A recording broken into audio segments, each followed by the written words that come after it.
2.0 আজি লঞ্চ কৰিছে আমাৰ অসমৰ গভৰ্ণৰ মহোদয়।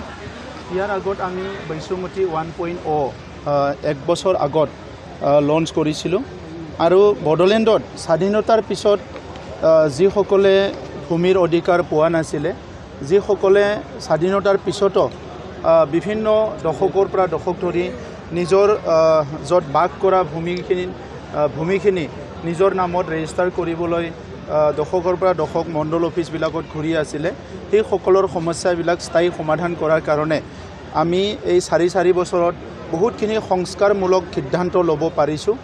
আৰু এই কামখিনি বড়োলেণ্ডত বেলেগ বেলেগ কাম কৰাৰ লগতে এইখিনি কাম কৰি আমি চৰকাৰ হিচাপে বহুত আনন্দিত। কাৰণ আগৰ চৰকাৰে 17 বছৰত প্ৰায় 1600 পৰিয়ালৰহে সমস্যা সমাধান কৰিছিল। এতিয়ালৈকে আমি প্ৰায় 3,23,000 পৰিয়ালৰ সমস্যা সমাধান কৰিলোঁ। আৰু এই বৈশুমতি 2.0 ইয়াত বিভিন্ন 9টা ছাৰ্ভিচ আমাৰ ৰাইজে পাব।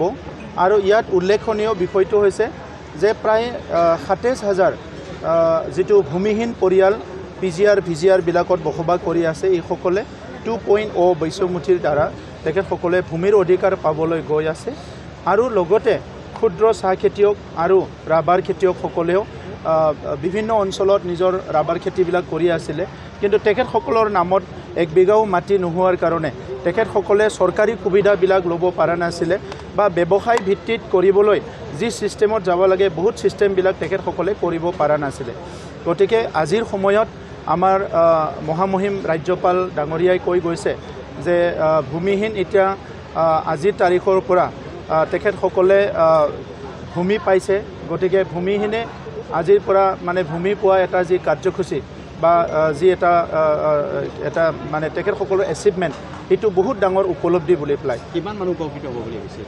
এতিয়াতো চিধাই আমি যিটো আজিৰ তাৰিখত বহুত মানুহ উপকৃত হ'ব, কিন্তু আমাৰ হাতত যিটো ফাইল আছে 47,000 পৰিয়াল, যিখিনি ভূমিহীন পৰিয়াল, তেখেতসকলে চিধা অতি শীঘ্ৰে বৈশুমতি 2.0 পৰা লাভ হ'বলৈ গৈ আছে।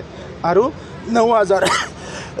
9,000 চাহ খেতিয়ক আৰু ৰাবাৰ খেতিয়কসকলে ডাইৰেক্ট ভূমি পাবলৈ গৈ আছে। পূৰ্বৰ 17 বছৰীয়া কাৰ্যকাল আৰু বৰ্তমান আপোনালোকৰ 5 বছৰীয়া কাৰ্যকাল, ভূমিৰ ক্ষেত্ৰত আমি কি কৃতিত্ব দিব বিচাৰিম? চাওক, আপোনালোকে ক'ব লাগিব আমি কৃতিত্ব কেনেকৈ দিওঁ। আমি কামহে কৰিছোঁ, গতিকে কৃতিত্বটো আপোনালোকে দিব লাগিব। আপোনালোকক কৈছোঁ হিচাপটো যে 1600 কৰিছিলে তেখেতসকলে 17 বছৰত, আমি 4 বছৰত 1 বছৰটো কামেই কৰিব পৰা নাছিলোঁ, 3 বছৰ কাম কৰিলোঁ। আৰু অলৰেডি এতিয়ালৈকে হৈ যোৱাটো হৈছে 3,23,000 পৰিয়ালৰ ভূমিৰ সমস্যা সমাধান হৈ গ'ল। যিবিলাকত ছাৰ্ভে হোৱা নাছিল ছাৰ্ভে হ'ল। আজি ডোঙাৰগাঁৱৰ মানুহে ইয়াতে মাটি পাইছে, য'ত ছাৰ্ভে হোৱা নাছিল তাত চবেই ছাৰ্ভে হৈ গ'ল। কেইদিনমান পিছত আমাৰ ABC ব্লকৰ যিখিনি আছে দিহিৰা, তেখেতসকলে ভূমি পাব। এই কামবিলাকতো আগতো কৰিব পাৰিলে হয়। স্বাধীনতাৰ পিছত কিমান MLA মন্ত্ৰী আহিছে গৈছে, স্বাধীনতাৰ পিছত কিমান চৰকাৰ আহিছে গৈছে, কিন্তু এই কামবিলাক কৰা নাছিলে। আৰু আপোনালোকেও জানে যে আমি সকলো জানো এই কামবিলাক এই কাৰণে তেখেতসকলে কৰা নাছিলে যে মানুহৰ প্ৰতি, বিভিন্ন জাতি জনগোষ্ঠীৰ প্ৰতি, মানুহৰ প্ৰতি তেখেতসকলৰ যিটো ৰাজনৈতিক দায়বদ্ধতা বা তেখেতসকলৰ দায়বদ্ধতা তেখেতসকলে লোৱা নাছিলে।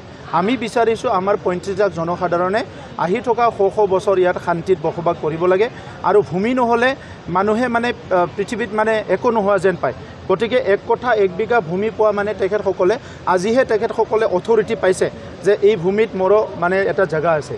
তো এই কামটো ইমান ডাঙৰ কাম, এইটো আমি মুখেৰে কৈ ভাষাৰে কৈ এইটো মানে ব্যক্ত কৰিব নোৱাৰিম। এইটো সমস্যা ইমান আপুনি যেনেকৈ কৈছে হিমালয়ৰ সমস্যাৰ নিচিনা।